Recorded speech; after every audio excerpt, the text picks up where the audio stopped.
When new life enters a world built on secrets, joy quickly turns into fear. A single cry in the night can shake kingdoms. And the first breath of a child may summon both hope and ruin.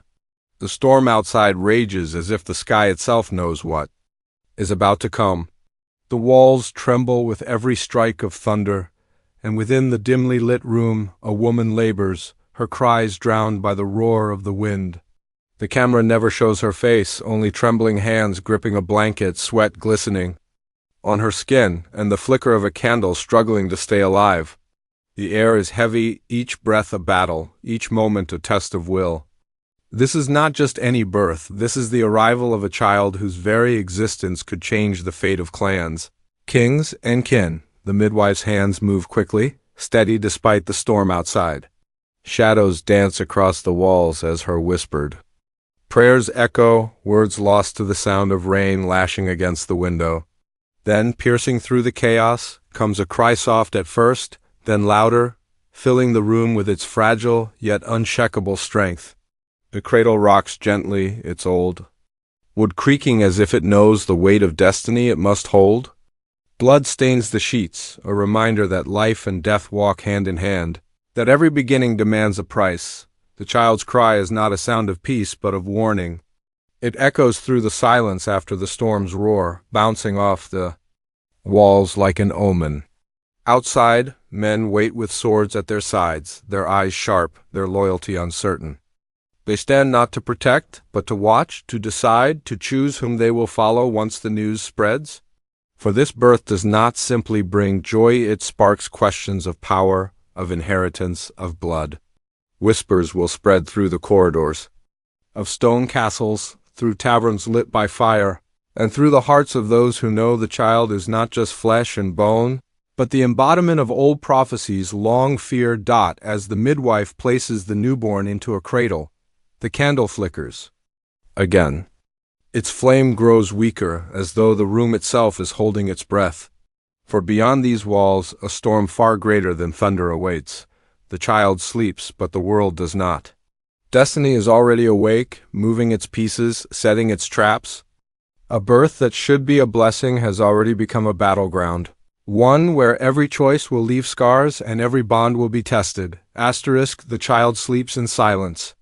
But outside the chamber, the world shifts. Betrayal never arrives with a scream. It creeps in quietly, like smoke through a crack in the wall. The very people sworn to protect, to honor their vows of loyalty, begin to whisper in corners where the light cannot reach. The air grows heavier, not with the weight of storms now past, but with secrets too sharp to stay hidden. A hand, once trusted, releases a parchment into the fire. The seal melts away, its wax twisting and burning like the promises it once carried. The message it held was meant for allies, but it will never reach them. What was meant to protect now feeds the flames of treachery. Betrayal is not only found in open defiance. It is born in silence and hesitation, in the turning of eyes away from truth. Within the castle walls, boots echo against the stone, steady, deliberate, carrying the weight of intentions that cannot be spoken aloud. One figure moves with purpose, through the corridors carrying a blade not for battle, but for silence. Their steps are calm, their breath steady. Betrayal, after all, does not rush. It waits for the perfect moment to strike, for the instant when trust is at its weakest.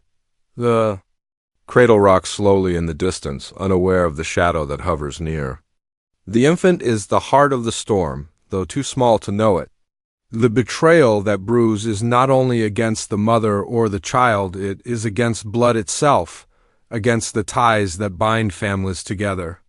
Once broken, such ties cannot be repaired, and the price of such a cut is not measured in words but in blood spilled on cold stone floors. A hand reaches out in the half-light, fingers brushing against a dagger hidden beneath a cloak. Yet this betrayal is not of steel alone. It is in words spoken in the dark, agreements whispered over goblets of wine, promises sealed not with honor, but with greed. Eyes meet across the firelight and nods are exchanged. In that moment, a new alliance is born, one not of trust, but of survival. The cost will be loyalty, and the reward, power. Shadows gather at the edge of the hall as torches flicker. What was once a sanctuary of kinship has become a stage for deceit. Letters will be forged, stories twisted, and truths buried beneath. Lies so carefully told they will become impossible to unravel.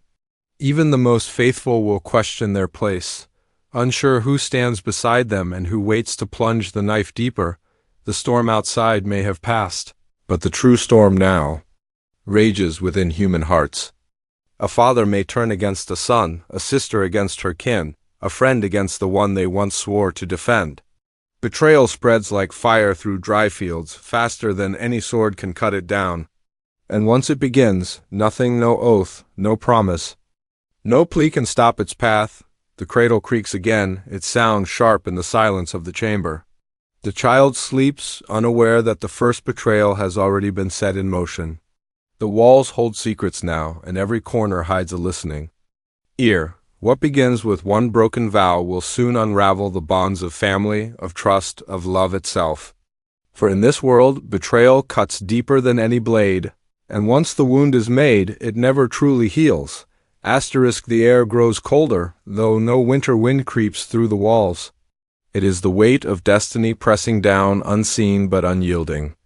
The child's cry has faded into sleep, yet outside, forces stir that have waited generations for this very night.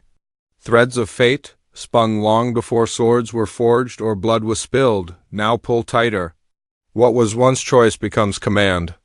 What was once freedom becomes burden. In the distance, two armies march, their banners hidden by the night. Neither knows of the other, yet both are drawn to the same point, like moths to flame. Destiny has set them on a path to collide, and neither will turn back. Their boots strike the earth in rhythm, echoing like a heartbeat too powerful to silence. These are not men merely following orders. They are pawns moved across a board none of them can see. Within the castle, the fire burns low, casting long shadows that stretch across the walls. A single candle flickers, its light trembling as though it fears the dark waiting to consume it. A hand moves to shield the flame, but fate does not care for fragile protection. Just as storms cannot be held back by prayer, destiny cannot be delayed by will. It comes relentless and untouchable. Two blades meet in the night, the clash ringing out like thunder. Sparks fly, brief flashes of light in the suffocating dark. Neither warrior knows the child's name, nor the prophecy whispered before their birth, yet both know they fight for something greater than themselves. Each strike carries the weight of generations, each parry a struggle not only for survival, but for the shaping of history. On the cliffs, the storm returns, waves crashing violently against the stone. The sea itself seems to rise in protest, as though nature too resists what fate has written. Lightning tears through the sky, illuminating two figures locked in battle. One fights for blood, the other for betrayal, yet both are bound by destinies. Chains, their swords clash again and again, their breath ragged, their bodies trembling, but neither yields. Inside the chamber, the cradle rocks once more. The baby stirs, as though sensing the chaos unraveling beyond the walls. The sound of steel and storm echoes faintly, yet the child's small hand curls tightly as though holding on to something unseen. Perhaps innocence. Perhaps hope. Perhaps the very thread that destiny now tests. The midwife kneels in silence, whispering prayers not for health or peace, but for time, just a little more time before the walls fall, before the doors burst open, before destiny claims what is owed. Her hands tremble as she grips the cradle, knowing that the child within is not hers to protect, but hers to shield until fate decides otherwise. Sparks from clashing swords fall like stars from the heavens, and each one dies before it touches the earth. Warriors fall too, their cries swallowed by the roar of the storm. Blood stains the ground, mixing with the rain until no one can tell where sacrifice ends and destiny begins. The night becomes a blur of steel, thunder, and shadow, until all that remains is the undeniable truth. Past and future cannot exist apart, they must collide, and when they do, something must break. It may be loyalty, it may be love, or it may be the fragile hope carried in the heart of a newborn child. But one truth is certain: when destiny demands its price, No one escapes untouched. The storm outside falls into an eerie stillness, the kind of silence that feels heavier than thunder. It is the silence before a door bursts open, before a final blow is struck, before fate makes its choice. The cradle creaks softly in the dim light, each sound magnified by the quiet, as though the child's very breath is being watched by unseen eyes. The midwife freezes, her hands hovering above the infant, her own heart pounding louder than the rain had minutes before. She knows what waits beyond these walls. She knows this silence is not peace, it is warning. Footsteps echo down the corridor. Slow, deliberate, each one closer than the last. The flickering candle on the table burns lower, the wax running like blood across the wood. Shadows grow taller, swallowing the walls, reaching toward the cradle. The door does not open yet, but the promise of it weighs heavier than any locked chain. Someone is coming? Not a savior. Not a friend. Someone who has waited for this very moment to claim what destiny has promised them. Outside, the storm breaks once more, but this time with fire. Flames rise against the night as torches are lit in haste, their glow revealing steel. Glinting in the darkness, soldiers shift nervously, their voices hushed. Orders are whispered, not shouted. Betrayal does not need noise, it thrives in secrecy. The banners that once stood united now twist in the wind, torn by blades hidden beneath cloaks. Brothers in arms no longer trust the man standing beside them. And still, all march forward, unable to turn away from the pull of destiny. The camera moves inside again. The cradle rocks as though touched by unseen hands. The baby stirs, a soft whimper slipping through the silence, piercing the still air like a prophecy spoken aloud. The midwife shushes gently, her trembling voice little more than a breath. But even she knows the child cannot be hushed forever. This cry, small as it is, carries weight. It is a signal, a calling. A thread that pulls every blade, every heart, every shadow closer. The footsteps stop outside the chamber door. Silence. Once more, then a single hand presses against the wood. The candle flame bends as though trying to flee, its light shrinking back, surrendering to the dark. The midwife pulls the cradle closer, her body a shield, though she knows she cannot stop what waits beyond. Her whispers turn to prayers, though she no longer prays for life, but for mercy. A sudden crash of steel erupts outside the chamber, shouts, grunts, the clash of blades, the thud of bodies hitting stone. Destiny has arrived, no longer creeping but crashing in with the fury of 1,000 storms. The midwife clutches the cradle tighter. The door shakes as something slams against it. The baby cries again, louder this time, a cry that cuts through battle, through betrayal, through the walls themselves. And in that sound, everyone hears it, the future. The door bursts open. Shadows flood the room, tall and unyielding, their edges sharpened by the glow of fire behind them. A figure steps forward, cloaked in black, the outline of a blade gleaming. At their side. They pause at the threshold, their presence filling the space with something colder than steel, heavier than stone. The midwife's breath catches, the cradle rocks once more, and the baby's cry does not stop, it grows, stronger, echoing, defiant. The candle dies. Darkness swallows the room. Only the sound remains, the cry of the child, the clash of steel. Outside, and the slow, steady steps of destiny moving closer, a final shot, the figure's hand reaching toward the cradle. The child's cry reaching its peak. Then silence. The screen cuts to black. Words appear. Outlander, blood of my blood. Episode 6 inches followed by a whisper, lingering in the dark. Birth, betrayal, and destiny all collide. Asterisk when blood ties are tested, when love and loyalty fracture. The storm will choose who survives. Birth. The storm rages outside, thunder shaking the walls of the old stone chamber. A woman cries out in pain, her hands clutching at the sheets, her strength fading with every breath. The candle beside her flickers wildly as though even the flame fears what is coming. Then silence. A child's cry rises above the storm, fragile yet powerful. The cradle creaks, blood stains the cloth, and the midwife whispers prayers that tremble on her lips. This is no ordinary birth. This child is a prophecy given form, a spark that will ignite kingdoms, a soul born into both light and shadow, but destiny never comes without a price. And before the baby draws its second breath, whispers of power ripple through the night. Betrayal, the castle is not silent, it listens.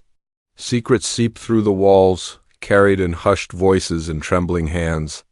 A sealed letter burns in the fire, its words turn to ash before they can be read. Trust crumbles quietly, a dagger gleams in the dark, hidden beneath a cloak. Eyes meet across firelight, nods are exchanged, and promises are broken before they are even spoken. Betrayal spreads unseen like poison in a cup. What was once sacred family, loyalty, blood is now a weapon turned inward. The cradle rocks. The child sleeps, unaware that even before it can walk, its bloodline is already stained with treachery. Destiny collide, two armies march through the storm. Their banners unseen, but their purpose the same. Each step shakes the earth, each sword drawn not for survival, but for fate. The clash is inevitable, two paths drawn together by threads spun long before this night. Steel strikes steel, sparks fly, and the sound of battle fills the air. Thunder answers their cries, the sea crashes against the cliffs, and lightning illuminates warriors locked in combat. None of them know the child's name, but every drop of blood spilled belongs to its story. Inside, the candle trembles. The midwife prays for time, but destiny is merciless. Fate does not wait. Cliffhanger ending, the storm falls silent once more. Footsteps echo down the corridor, slow, certain. A hand presses against the chamber door, and the candlelight bends. Shrinking into darkness, the cradle stirs. The baby cries louder now, defiant, as if challenging the very night itself. The door bursts open. Shadows pour into the room, and a figure steps forward, their presence colder than steel, heavier than stone. The midwife clutches the cradle, but she knows she cannot stop what is coming. The child cries louder, the candle dies. The screen falls black, words appear. Outlander, blood of my blood, episode 6. And a whisper lingers in the dark. Birth, betrayal, and destiny all collide.